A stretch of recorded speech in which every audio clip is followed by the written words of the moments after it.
máy xăng này.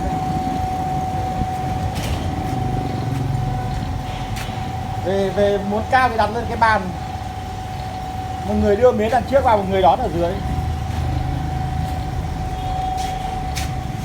Đây máy remote dài 55 này. Về đun đấm nước sôi nhá, cứ để chạy máy này xong rồi lội nước sôi lên cho nó sạch cái dầu đi. Sôi nước rửa bát. Rồi cho sạch cái dầu để khô máy rồi dùng. Đây, bi này cũng là bi to.